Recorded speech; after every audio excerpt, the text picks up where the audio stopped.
So when asked, why do I believe so strongly in working safely? I almost interrupt the person asking me because I say, my family, of course.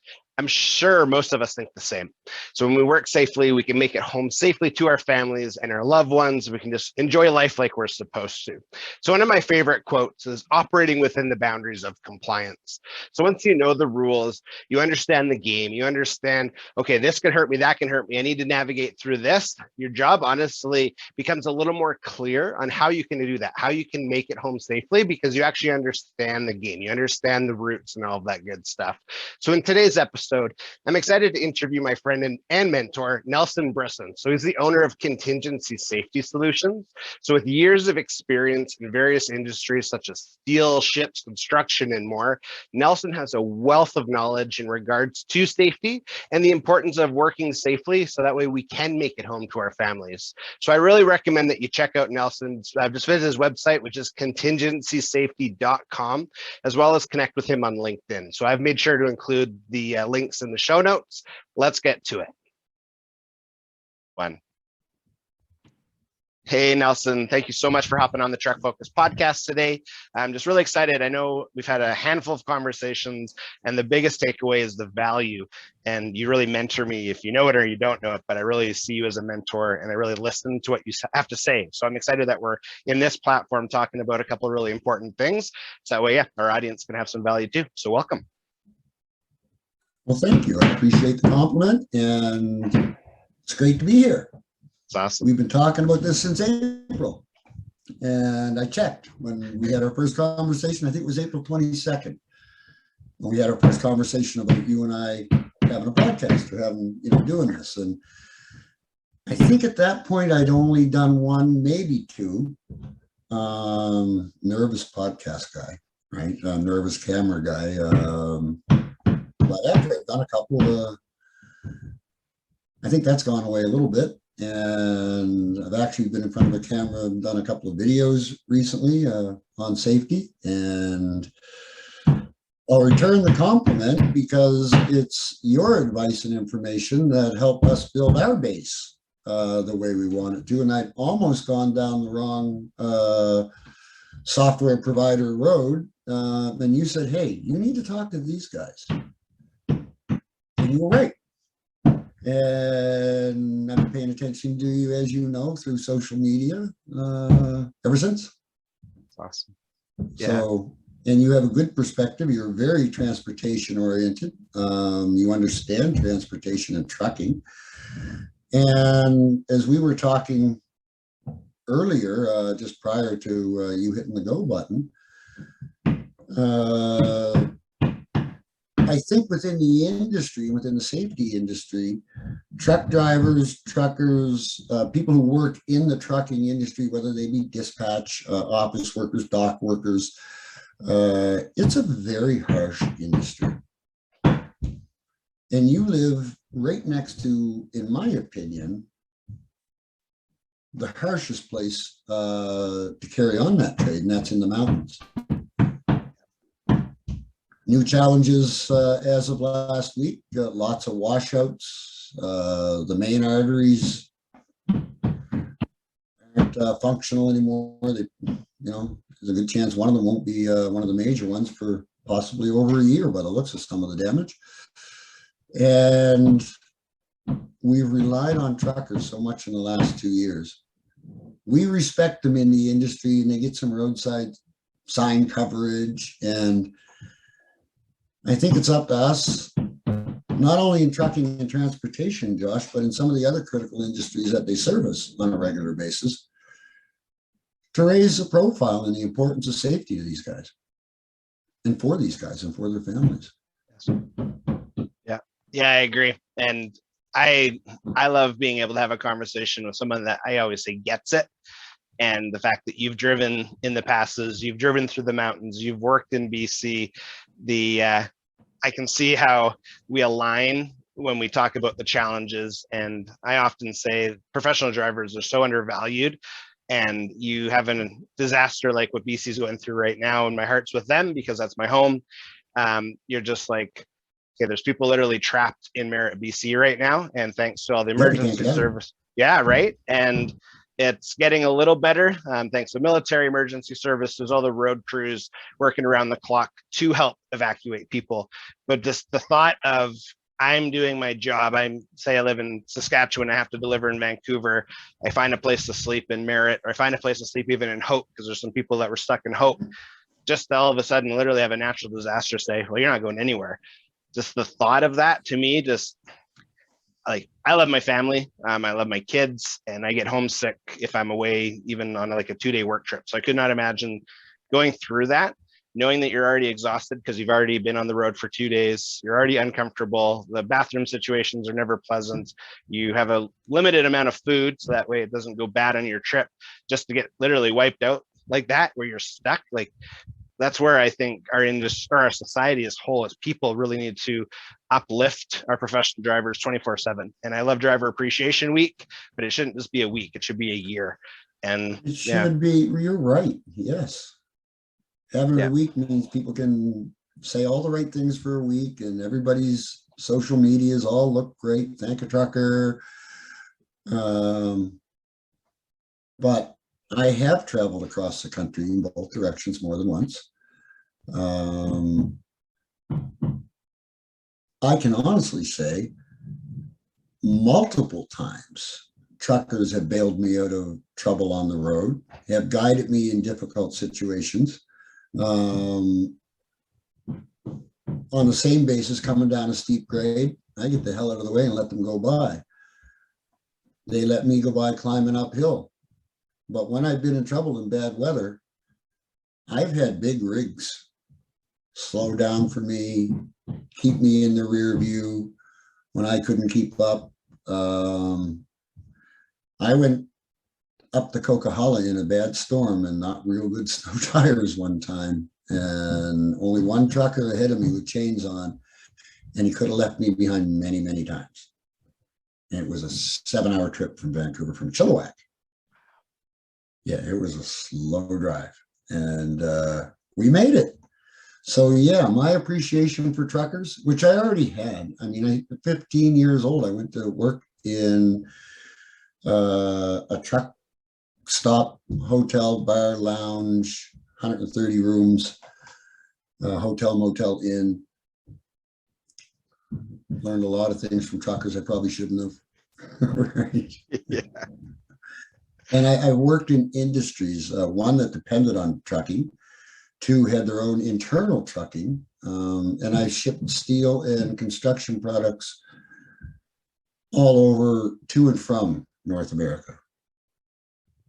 So, yeah, Powerful. I guess that's my experience. But I've never been a trucker.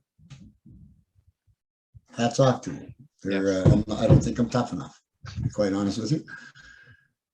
They're a different breed, and we need to respect them and show them a little appreciation. And I'd like to be part of the safety answer, but I'd also like to be part of the ongoing conversation of transportation rates need to rise, and we need to pay our truckers more because we need to attract quality people to the industry.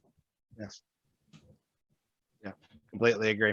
Yeah, and I think that in itself is a full-on conversation that would be listened to, because I completely agree. And I think raising rates, improving operational performance. So when a carrier says I can't because of, it's like, okay, well, the because of reasons, a lot of those can be fixed. They can be improved. They can be automated. And lo and behold, there's more revenue. And that should be one of the first places revenue is allocated, is in raises. And just, yeah, knowing, part of it is knowing what professional drivers go through, but knowing what the impact if they stopped. And I think that's something where, if we look at trades, if we look at, say, a framer, if a framer doesn't show up, the house doesn't go up. Okay, that makes sense. They're paid a very fair wage, and it could always be more, sure, but it's a very fair wage. It's, yeah, in a sense, because they don't work, the house doesn't go up. Okay, well, let's use that same mentality with professional drivers.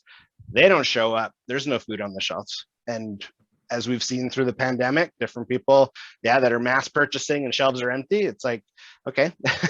So with that in mind, operational improvements part of it, raising rates is part of it. But yeah, I completely agree. I think there's a really in-depth look that every carrier and every supplier and shipper and receiver can look at big picture and say, how do we make it work so we can pay our professional drivers more, I think is definitely a conversation that needs to continue to happen for sure.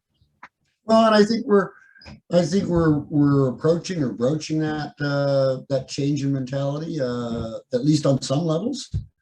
You and I both talk quite often and pay attention to a gentleman from the other side of the line in America, from the St. Louis area, that's working on driver health and driver fitness, doing a great job. People are starting to pay attention to him, including truckers. Truckers have an unbelievable, unhealthy, or I should say, a very difficult lifestyle to remain healthy. And that's also been neglected. And then we get into some of the other people that we talk to, some of the risk management professionals, and they're recommending back to our industry and what we do, which is compliance training, program training, providing the proper courses and the proper tools to help companies improve, grow, and maintain their safety programs. And a lot of it's now being driven by insurance rates and insurance companies. And if it doesn't change, some of these companies just won't be in business, because the insurance companies in today's day and age, they were losing money before the pandemic. I can't imagine what some of the claims during the pandemic had cost them. And I'm guessing they don't have much patience for people that aren't operating in a safe manner. So I think we have an opportunity to get our message across like maybe we never have before. Yes.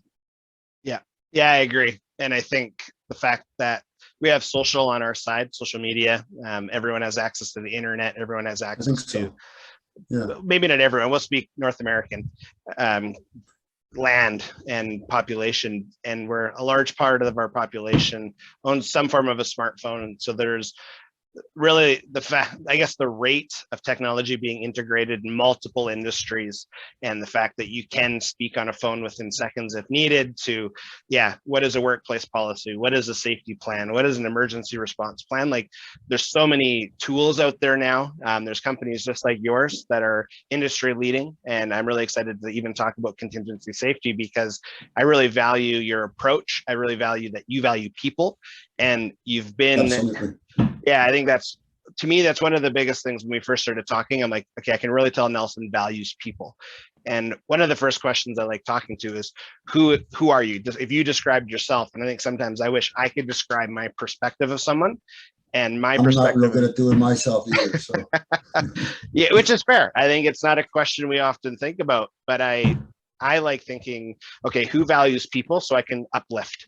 And that's something that you very consistently spoke on, is your value of people, your value of safety, but also your value of family.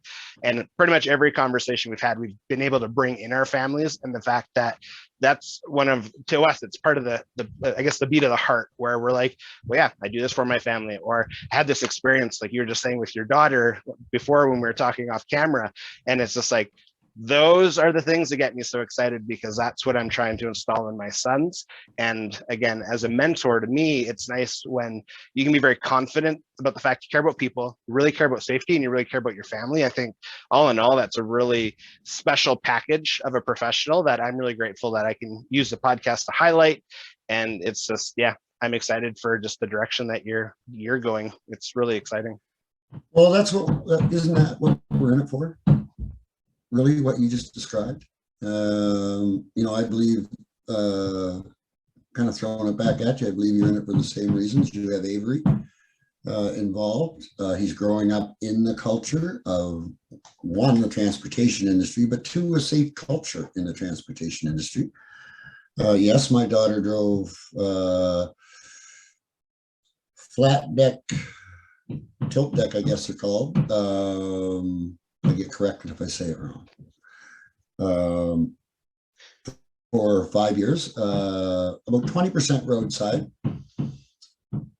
on call every second weekend, uh, running more hours than legal, like most truckers have to do. And hopefully with all the new technology, that stops.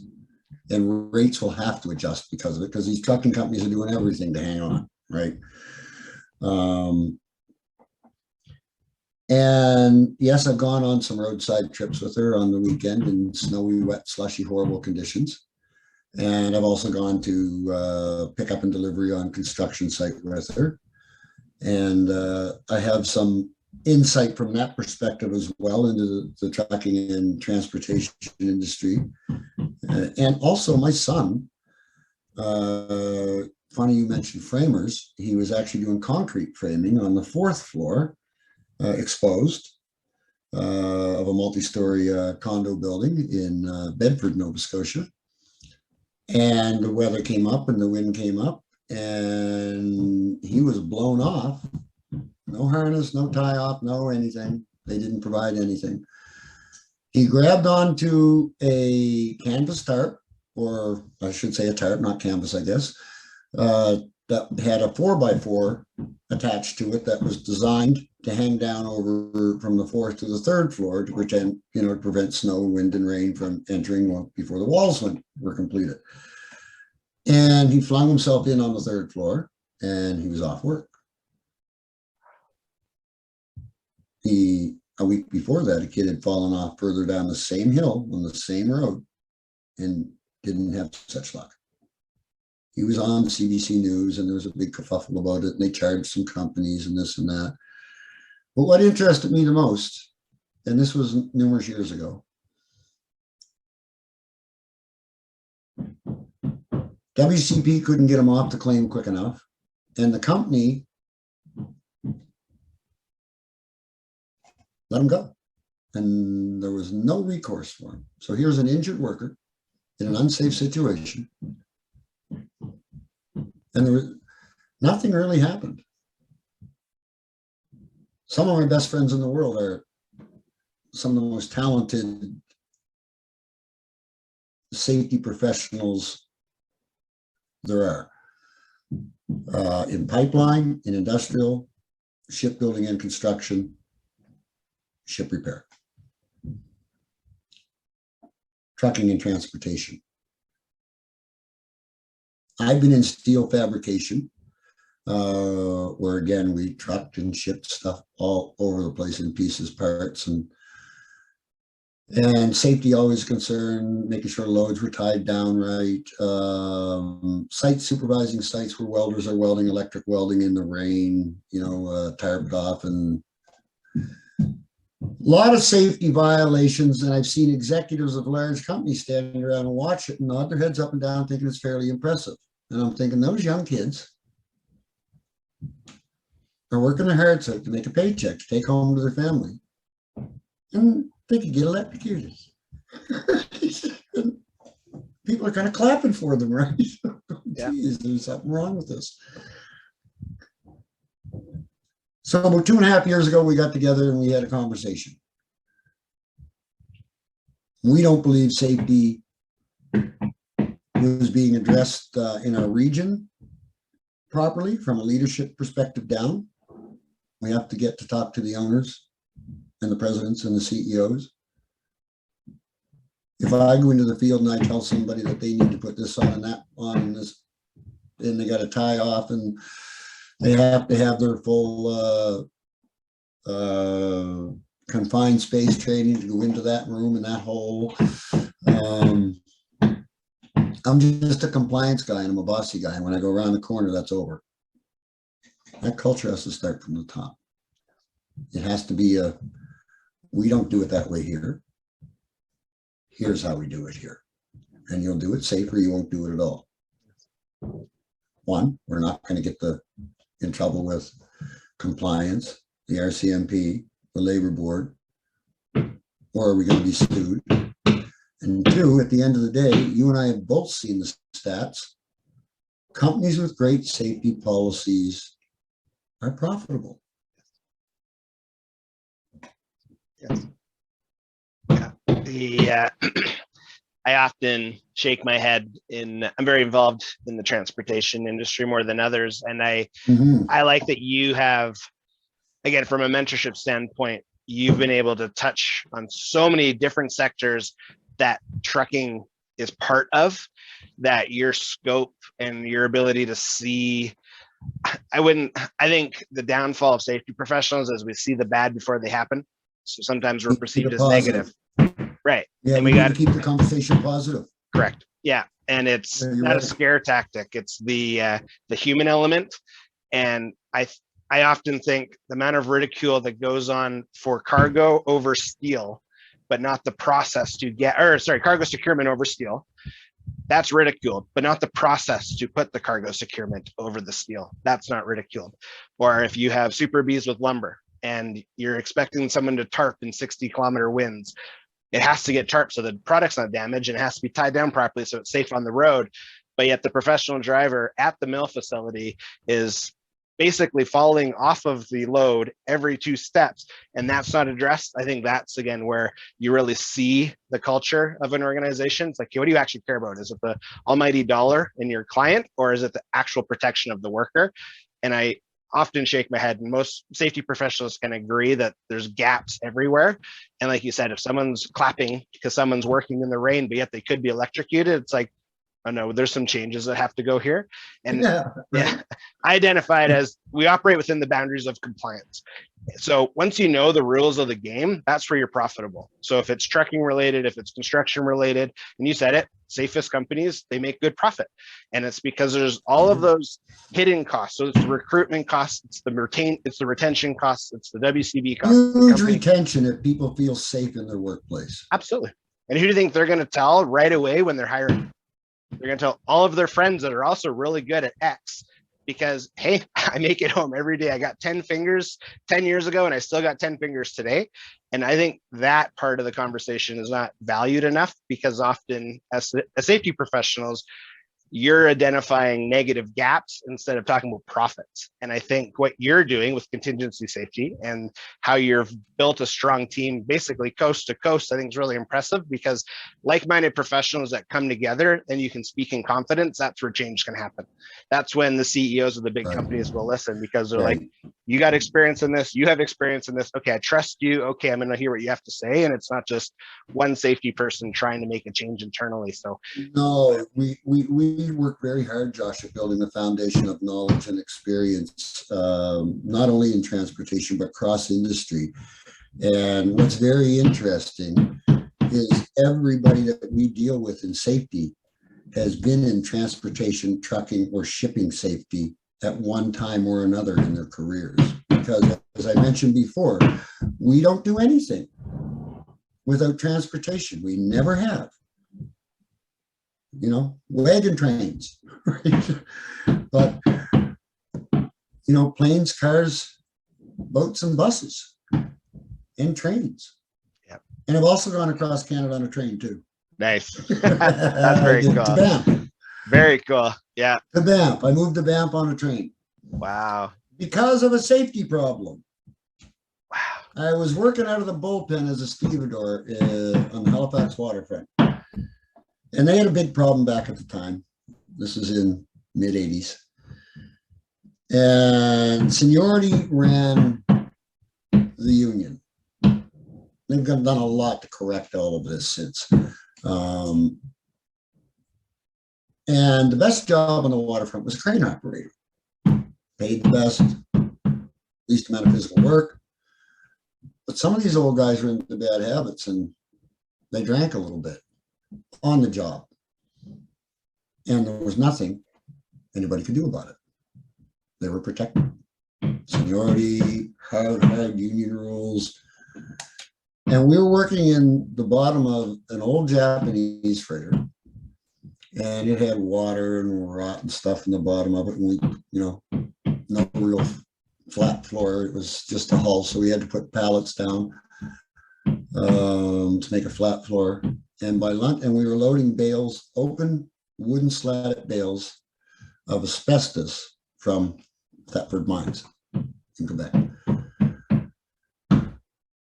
By 10:30, 11 o'clock in the morning, this guy was banging the pallets that he was bringing down by crane off the side of the hold, right, on the different levels. And every second and third one was going sideways and dumping. And we were, we dive undercover. And this happened, I don't know, 3 or 4 times. And every time I looked up, all I could see was dust and particles in the air. And I was smart enough to know a little bit at the time that there was a lot of real bad information coming out about asbestos and lung problems. And this is down in the south end of Halifax. And you have to walk by the train station to get off the pier, right? And we walked by the train station in the old Nova Scotian Hotel. And I looked at my friend and I said, I'm getting on one of those trains and I'm going west. And there wasn't a lot of full-time work around here. I said, I'm not going back this afternoon. And a week later, I was on a train to Banff. He came with me too, by the way. He only lasted a month and went home, but I met a girl in Banff and moved to Vancouver and came home 11 years later with 3 kids. So Nice. yeah. Nice. I call that a pivotal moment when That's exactly what it was. And it happened in your province. Powerful. And one of the prettiest towns in the world, by the way, the magical, mystical town of Banff, Alberta. Absolutely agree. Yeah, it's gorgeous there. And yeah, love must have been in the air, obviously, but it's we broke all the rules. They say you're not supposed to meet your wife in a bar. I spotted her in the bar and told my buddy, I'm going to marry that girl. Wow. He's laughed. I said, I'm telling you, I hadn't even met her. I said, I'm going to marry that girl. I did. Wow. Yeah. Wow. It's interesting then, hey, how a very unsafe, and asbestos is terrible. So I'm glad you had the foresight to identify that, because man, I couldn't even imagine just having to dodge stuff when you're trying to just makes me shake my head. Like I say, it's nothing like that over there now. Things are so strict, and they're, this was in a time when there was no safety policies anywhere in industry. Right? Guys were working on bridges without tie-offs, for God's sakes. Yeah. Yeah. But yeah, no. So we have come a long, long way. Yes. Thankfully. Long way to go, but a long way. Yeah. No, for sure. And I wanted to touch on that. I wanted your perspective in regards to part of its industry, but part of it's the integration of technology. One great example, in-class training kind of died, not physically, just in action. When the pandemic hit, online training is now the thing, and online and virtual training probably will lead training environments for at least a little while longer. That's one example of using technology to improve safety. I know there's lots of different systems out there and stuff, but in your experience, just as a safety professional, do you see our industries as a whole getting safer because of technology? Is it because people are becoming maybe more empathetic for each other? Or do you think, aside from, there's always a distance to go, are we still struggling pretty deeply and a lot more has to improve, in your opinion? I would agree with every one of your points. Okay. Actually, good. Yeah, every one of them. Okay. I think you and I both offer one of the most powerful digital safety systems in the world.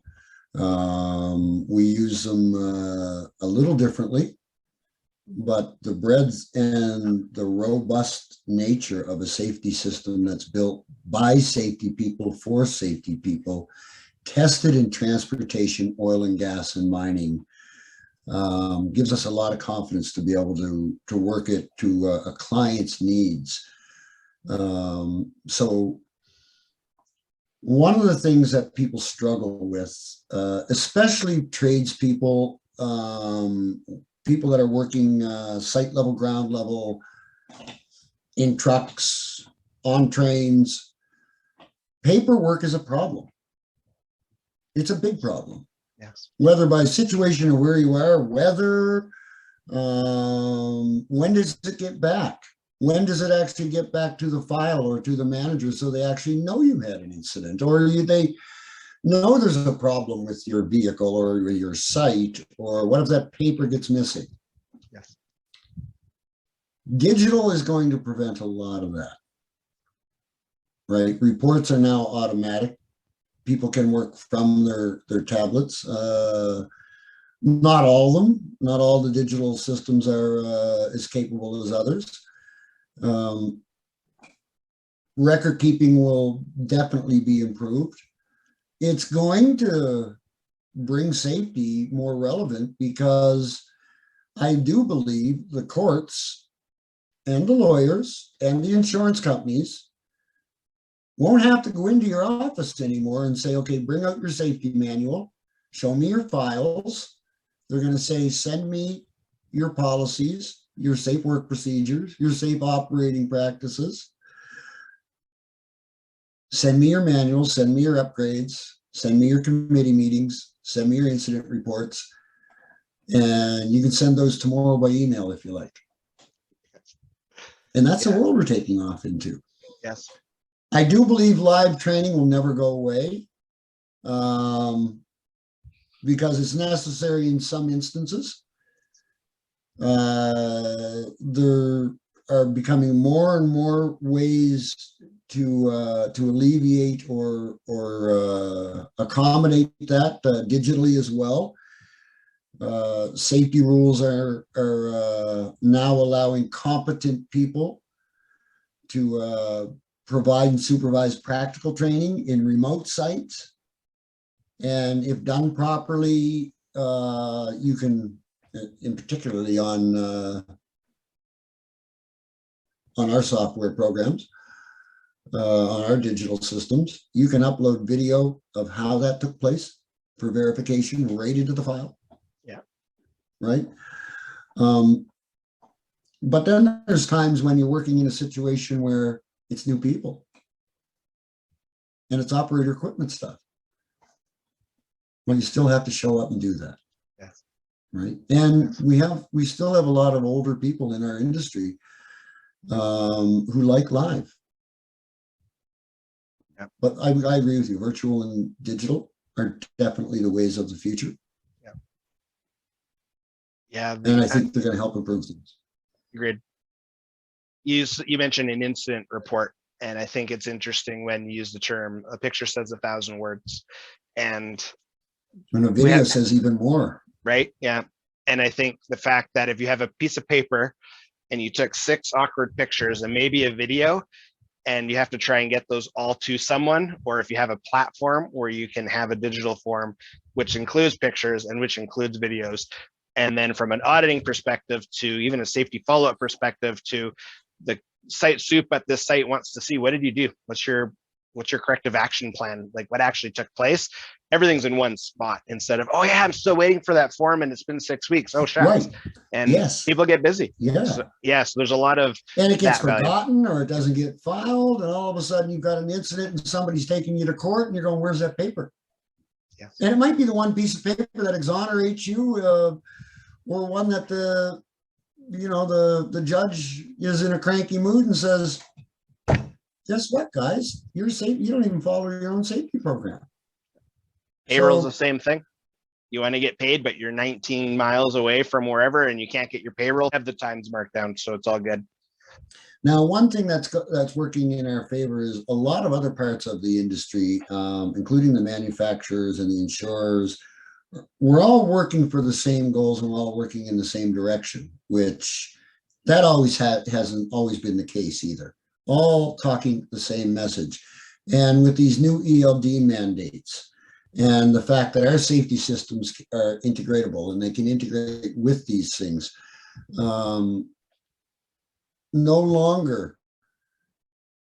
and I'm sure, listen, there's always going to be cheaters ahead of the lawmakers, right? So they will find ways to get around this, I'm sure. But the dual and log books hopefully are going to become prehistoric. That's one of the things that bothers me the most about the transportation industry and the trucking industry, Josh, is that they have to do that. The drivers have to do it to make the money, and the companies have to do it to make the money in order to survive, to provide the rates to be competitive to get the load. Yeah. And the scary part is it's probably, if not one of the only industries any blue collar profession where you can create time. Because if you're a welder, what time do you start? What time do you finish? There's no additional 12 hours you can randomly gain. There's no distance in welding you can gain. If you're on a ship, sure, you can probably smudge some things, but same thing, it took you this distance.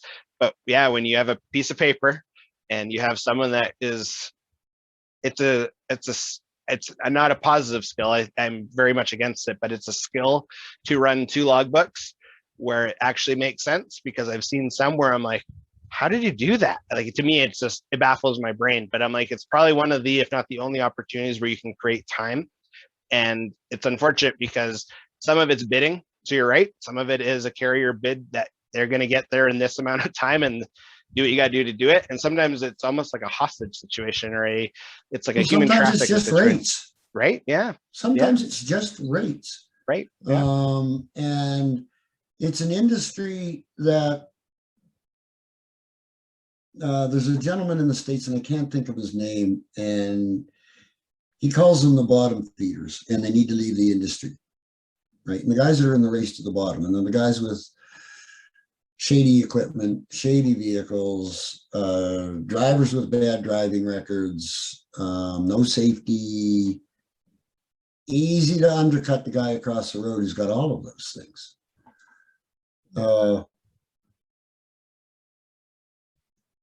ELDs will eliminate a fair bit of that, I hope. And our industry pushing, the insurance people pushing, the risk managers and the site investigators pushing.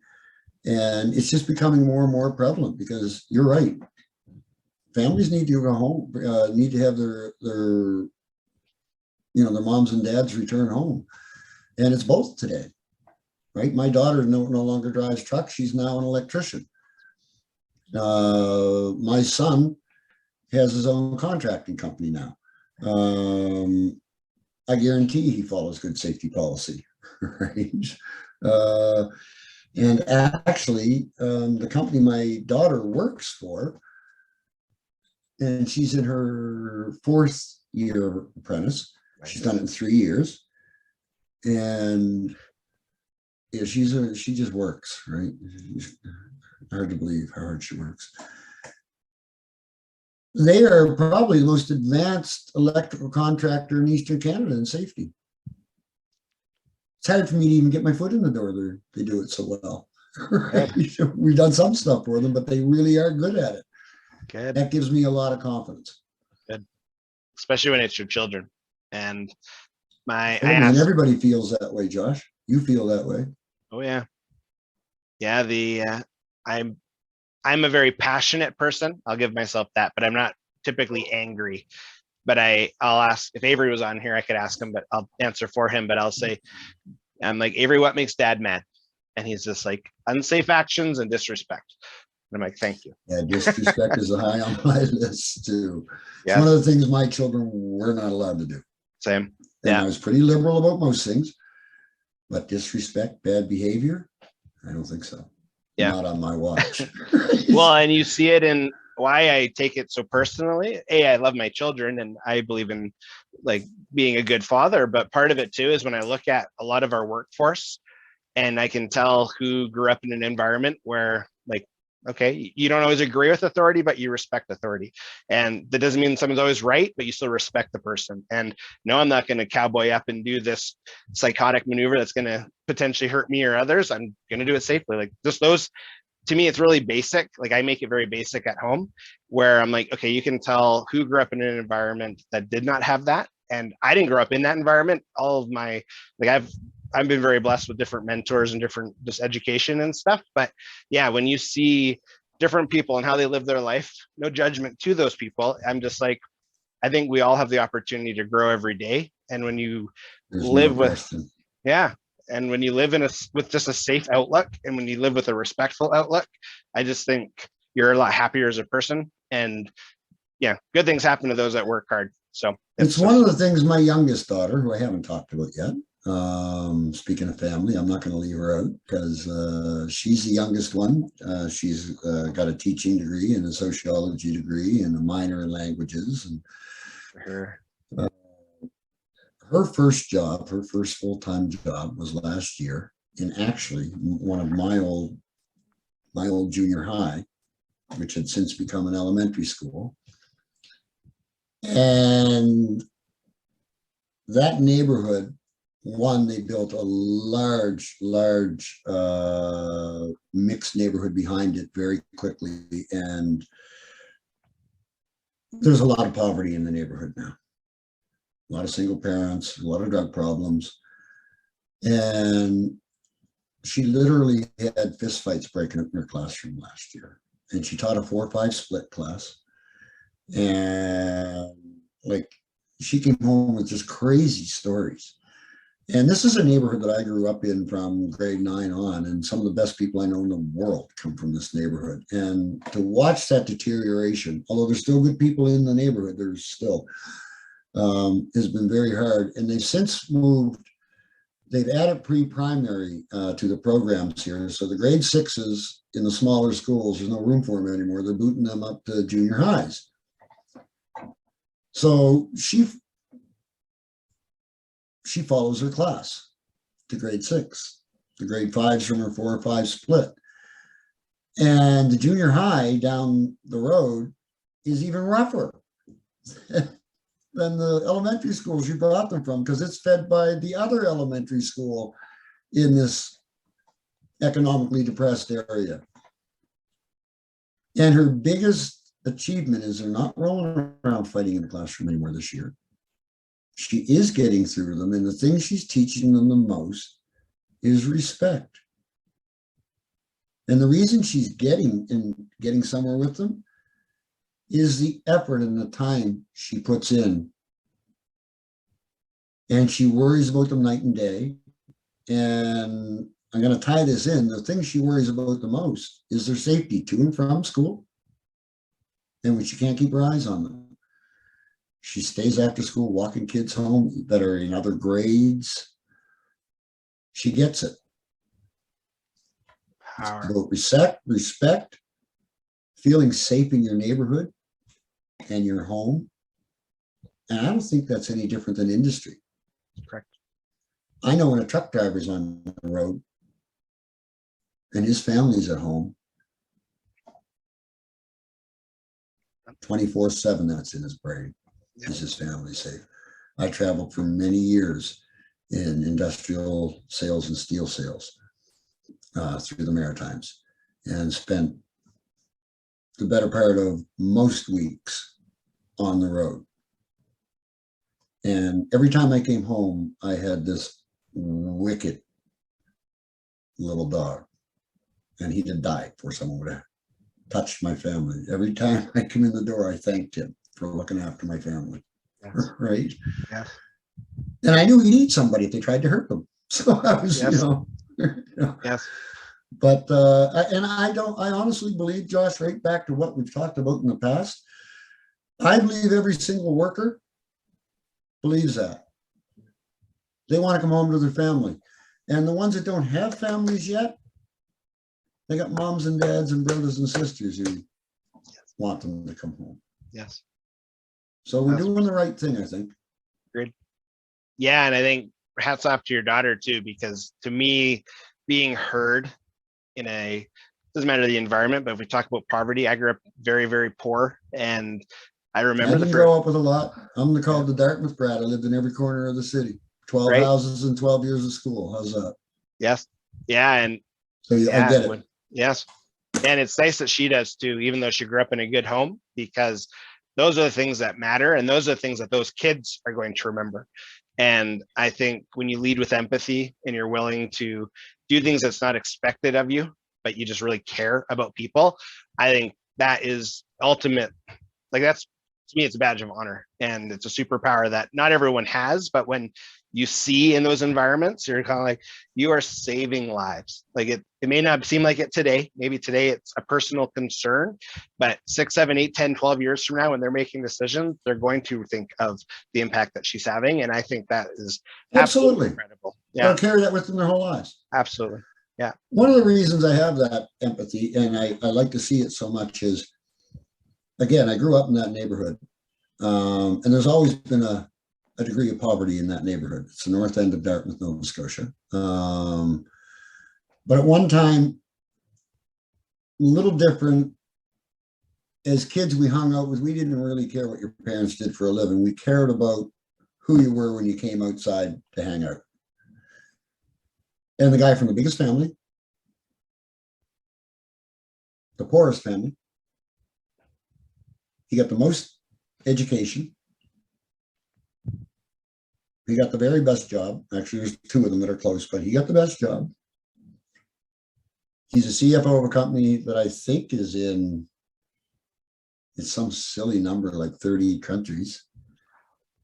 He's got his picture on a stamp in India. He's a black belt. He played on five, I guess, but we won 4 provincial championships in ball hockey in the 80s here in Nova Scotia. And the only game we lost in 5 years was the 5th year we lost the championship game. He was on every one of those teams. I swear to God, when we were going to university and we'd sneak out from studying because we weren't quite as serious as him, we drive by his, and he lived with his mom and a bunch, like there were 13 kids. He was the 13th and a nephew. And we'd make the comment and the joke that, well, there's Perry's bedroom. You can see the smoke curling out from the corner where he's studying so hard, right? Wow. And he was. So he's always been a motivation to me that, you know, Perry can do it. Yes. You know? Yeah. Yeah. People like that amaze me when it blows my mind. Yeah. And he's a great guy. Yeah. Right? Yeah. No, I think that's incredible. And I just think there's a lot of people like that in our industry that you'll never know. The industry as in society as a whole. There's all kinds of those people. Yes. Yeah. He's just an example. I know a few that are very similar, but he's to me the most, most prominent one because right. Yep.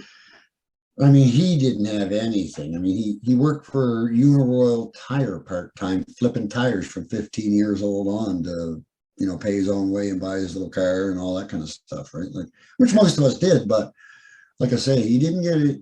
He wasn't getting an allowance. Yeah, no, and I love when you connect with those people or you can remember those people, you lean on their experiences because, I think that's what true mentorship is it's the, here, let me show you, even if they don't know it. And I have a lot of mentors from afar that I try and be a sponge. Yeah, I think it's, success is defined differently depending on who you ask, but part of our success as men in industry, I think, is because we're humble enough to say, I need help. And right. If it's out loud or in our heads, I need help with this. And all of a sudden there is a mentor. You're like, wow, I really respect your foundation. I respect your values. And then they just say 1-2 things to you. You're kind of like, wow. Or you read it in a news article and you're like, okay, yeah, that actually helped. But I try hard to surround myself with that, Josh. Yes. Like really hard. I've reached out, as you know, and we both deal with different people that I believe, consider mentors in this industry because of their knowledge and their willingness to share that knowledge and experience. We've been too long where people have done this with their experience and knowledge in this industry. Like if I tell you, then you'll know. Well, guess what? That's a good thing. Yes. Yes. And we all do better. But it also gives us perspective on the worst thing in the world you can, because there's too many questions to have all the answers. So you need to surround yourself with quality, intelligent people with good values, respectful people that you can call on them or they can call on you. Share expertise. Yes. Yeah, I agree. So with your, as you I get a lot of knowledge. Oh, sorry, go ahead. Oh, sorry. I was just going to ask then with that approach, do you feel that's helped you with contingency safety as well then? Being in a position where, I really get to apply that a lot in this industry, especially dealing in different sectors. And there's so many different perspectives to come from. There's the insurance perspective. There's the actual safety trainer. There's a safety manager perspective. There's workers on the ground. There's remote workers. There's a whole different respect level that needs to go on in industry because because guess what? We have an and luckily, many of the people I've reached out to have been more than gracious in providing information, advice, guidance. We put a leadership series together, and not only did we use our top consultants, but we, as a team, reached out to risk consultant managers, John Farquhar and Chris Harris, and say hi to them if they ever turn us on and watch. I'm sure they will. Yes. But unbelievable, the direction and advice, and as you say, mentorship. But we also got to vet all of our material through them. Are we doing this right? Do we have the right message? Are we including the right thing? Now, you know, in the legal aspects of it, of course, that part's easy, but the rest of it, addressing industry, addressing situations, you want to talk to people that, like these gentlemen, vast experience. They've worked in trucking, they've worked in trucking insurance, they've built safety systems from the ground up, they've implemented them. I'd be crazy not to take advantage of that. Yes. Yeah, and hence we have stronger programs because of it. We could have just said, we know it all, here it is, we want to tell you about it, but we don't. Yeah. Yeah. But we know people who do. Yes. Yeah, I think that's strength in numbers and different perspectives. And it's not a guess, or it's a maybe, it's no, this is definite. And I really value the respect too. Chris has been important. Yeah, absolutely. Yeah. So one of my favorite questions, because I think about legacy all the time, I think about operating as a man of characters any chance I can. And you're having an incredible impact, obviously in your environment, but across the country, across North America, through years of experience. Do you think about the legacy that you're leaving when you're working with clients, when you're joining podcasts? Do you think about that kind of stuff, or do you just say, I'm just Nelson, I'm a dude? Yeah, scares the hell out of me at times. I think everybody thinks about, I don't know, legacy, reputation. Legacy is not really a word I like. Although I guess it fills in. I guess my legacy would be that we've done this honestly to the best of our abilities. If people ask a question, if we don't have the answer, we're not going to lie to them. We're going to find the answer for them or direct them to the people that have the answer. Learning and I guess teaching, but getting to respect the different levels of professionalism in the industry. And I want to be, I guess, remembered as being fair and honest. No more. Yes. And I provide it for my family, which isn't always easy in our economies, but yes. Yeah. I think it's powerful. That's it. Very humble, I guess. Yes. No, I really admire that. And I admire our conversations. Like I say, I admire your mentorship, because anytime someone I respect speaks on things I care about, to me, it just fills me more. And I really value that, because I think often people revert to a dollar. Oh, I made this year. And I'm like, the dollars will come. Yes.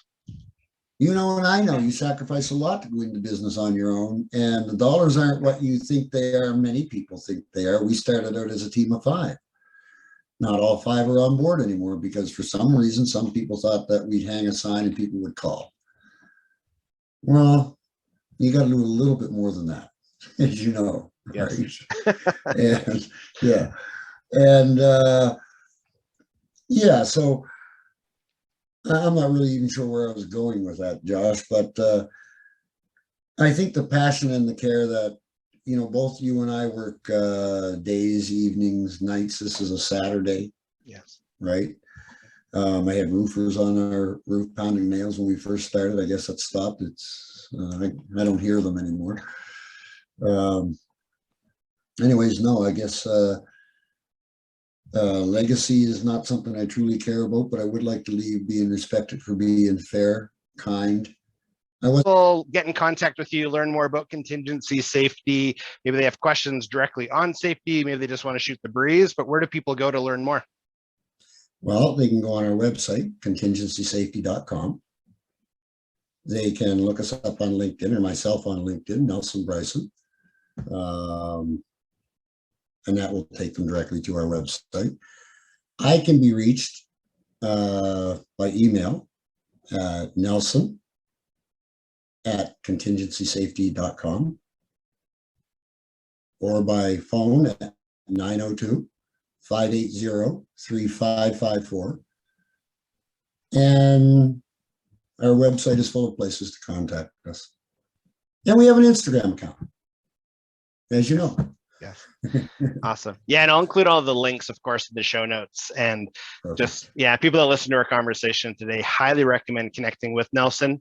And yeah, just a really good mentor, really humble and very accurate, which I really value. I like the confidence and answers, and this is the absolutes. It's not a maybes. And I like the fact that he's not sure. He's got a great network of people that can actually give this is exact advice. So, but yeah, I'll make sure to include all of that in the show notes. So yeah, as we come to a close, were there any final thoughts you would like to share today? No, just thank you very much. I enjoyed it. We covered a lot of topics. I know we had a bit of a schedule on what we were going to do. I think we stayed pretty close to it. Just so you know, you are one of the experts and mentors that I reach out to and I follow and I listen. You have a lot of informative podcasts. They're very worthwhile to watch. And I appreciate being a part of it, Josh. Thank you very much. And say hi to Avery for me. I will do. I know that means a lot. I love the Avery part. I think it's great. I do. So appreciate that.